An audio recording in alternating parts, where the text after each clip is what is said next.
ലോകത്ത് കഴിഞ്ഞ ഒരു നൂറ്റാണ്ടിന്റെ സാക്ഷ്യമായിട്ട് ഒരു സമരങ്ങളുടെ സാക്ഷ്യമായിട്ട് നമ്മുടെ മുന്നിൽ അവസാനം വരെ ഉണ്ടായിരുന്നതാണ്. നമുക്കൊക്കെ നമ്മുടെ ഒരു കാലത്ത് ഏറെക്കുറെ സമരങ്ങളൊക്കെ അവസാനിക്കുന്ന ഒരു കാലത്ത് സമരത്തിൽ പൊട്ടിമുളച്ച് സമരത്തിന്റെ ആത്മാവ് ഉണ്ടായിരുന്ന ഒരു മനുഷ്യ വിയോഗം ഒരു കാലഘട്ടത്തിൽ ഒരു യുഗത്തിന്റെ അവസാനമായി തീരുകയാണ് ചെയ്യുന്നത്. പുന്നപ്രവേല സമരങ്ങളിൽ ആരംഭിച്ചിട്ട് ഒരുപക്ഷെ നമ്മുടെ കാർഷിക മേഖല ഭൂമിക്ക് വേണ്ടിയുള്ള സമരം, മനുഷ്യരുടെ തൊഴിലിന് വേണ്ടിയുള്ള സമരം, സുരക്ഷയ്ക്ക് വേണ്ടിയുള്ള സമരം, പരിസ്ഥിതിക്ക് വേണ്ടി, സ്ത്രീകളുടെ സുഖകരമായ ജീവിതത്തിന് വേണ്ടിയുള്ള എല്ലാ തരത്തിലും സമരങ്ങളുടെ മണ്ഡലം. അത് ഭരണപക്ഷത്താണെങ്കിലും പ്രതിപക്ഷത്താണെങ്കിലും സമരങ്ങളുണ്ടായിരുന്നു. പാർട്ടിയുടെ അകത്താണെങ്കിലും പുറത്താണെങ്കിലും ശരിയുടെ നീതിയുടെ പക്ഷത്ത് നിലയിറക്കിയായിരുന്നു. അപ്പൊ അതുകൊണ്ടാണ് ഒരു പക്ഷേ നമുക്കൊക്കെ വലിയൊരു അനുഭവം ഉണ്ടായത്. വാസ്തവത്തിൽ 90കളിൽ സിപിഎമ്മിനകത്ത് വലിയ വിഭാഗീയതകൾ ആരംഭിച്ച കാലത്ത് VS-നോട് കുറെ വിയോജിപ്പുകളോ അകൽച്ചകളോ ഉണ്ടായിരുന്ന ആളുകളിൽ ഒരാളാണ് ഞാൻ.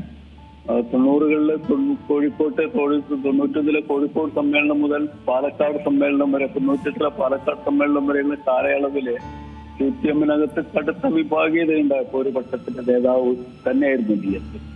പക്ഷേ 2000-ന് ശേഷം വരുന്നൊരു കാലം എന്ന് പറയുമ്പോഴേക്കും അദ്ദേഹത്തിന്റെ മറ്റൊരു മുഖം, അത് എല്ലാ തരത്തിലുള്ള പ്രയാസങ്ങളെയും ക്ലേശങ്ങളെയും നേരിട്ടുകൊണ്ട് ജനങ്ങളുടെ പ്രശ്നങ്ങളിൽ ഒപ്പം നിൽക്കാൻ അണിചേരാനുള്ളൊരു മുമ്പുള്ളതിന്റെ ഒരു പുതിയ പ്രവണത. ഇപ്പോൾ കമ്മ്യൂണിസ്റ്റ് പാർട്ടിയുടെ കാര്യങ്ങൾ മാത്രമല്ല, പൊതു ഇടതുപക്ഷ സാമൂഹിക സമരങ്ങളിൽ മുഴുവൻ പങ്കാളിത്തം ഉണ്ടാവുന്ന രീതിയിലേക്ക് VS മാറുന്നുണ്ട്. ആ പ്രതിപക്ഷ നേതാവിന്റെ കാലം ഒരുപക്ഷെ കേരളത്തിൽ ഏറ്റവും ശക്തനായ കരുത്തനായ പ്രതിപക്ഷ നേതാവ് VS ആയി തീരാണ്.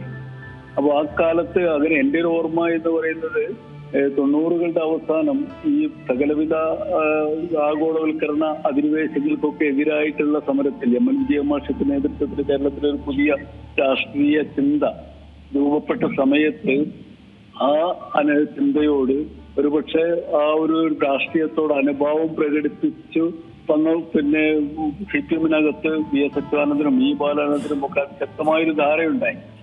VS നേരത്തെ തന്നെ ആരംഭിച്ചു കഴിഞ്ഞിരുന്ന ഒരു രാഷ്ട്രീയ അവബോധത്തിന്റെ ഒരു പുതിയ തുടർച്ചയായിരുന്നു അത്. അതാണ് എന്നെ പോലുള്ളവരെ VS-ലേക്ക് അടുപ്പിക്കുന്നത്, കുറെ കൂടി അടുപ്പിക്കുന്നത് അതാണ്. 90ലെ വിഭാഗീയതയ്ക്ക് ശേഷം പാർട്ടിക്കകത്ത് ഇത്തരത്തിലുള്ള ഒരു പക്ഷേ വലതുപക്ഷത്തേക്ക് ഞങ്ങൾ കരുതുന്ന തരത്തിലുള്ള വ്യതിയാനവും, എന്നാൽ ഇടതുപക്ഷത്തിൽ അതിന്റെ പ്രത്യയശാസ്ത്രത്തിൽ ഉറപ്പിച്ചു നിർത്തുന്ന ദൃഢനിശ്ചയമുള്ള ഒരു രാഷ്ട്രീയവുമാണ് രൂപപ്പെട്ടത്.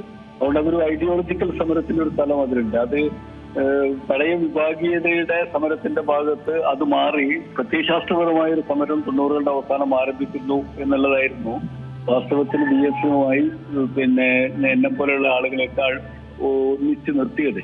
പിന്നീട് ദീർഘകാലം ഒരു രാഷ്ട്രീയത്തിന് പിന്നീടുള്ള പിൽക്കാലം മുഴുവൻ ഇടതുപക്ഷത്തിനകത്താണെങ്കിലും കമ്മ്യൂണിസ്റ്റ് പാർട്ടിക്കകത്താണെങ്കിലും പൊതുസമൂഹത്തിനകത്താണെങ്കിലും പുതിയ മുതലാളിത്തത്തിന്റെ ജനവിരുദ്ധമായ അധിനിവേശങ്ങൾക്കെതിരായ സമരത്തിന്റെ പക്ഷത്ത് ഒന്നിച്ചു നിൽക്കുന്ന വലിയൊരു ജനസഞ്ചയം രൂപപ്പെടുന്നുണ്ട്. വലിയൊരു രാഷ്ട്രീയ ശക്തി രൂപപ്പെട്ടു വന്നിട്ടുണ്ട്. അതിനൊരു സംഘടിത ശേഷി ഇല്ലാതുണ്ട്.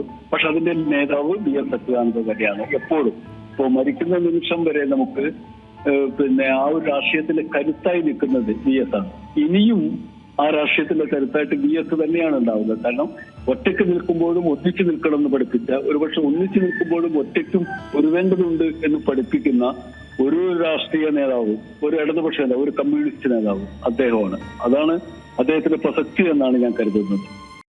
ഏറ്റവും പുതിയ വാർത്തകളും വിശേഷങ്ങളും വിരൽ തുമ്പിലറിയാൻ Zee മലയാളം ന്യൂസ് എല്ലാ ഡിജിറ്റൽ പ്ലാറ്റ്ഫോമുകളിലും ലഭ്യം.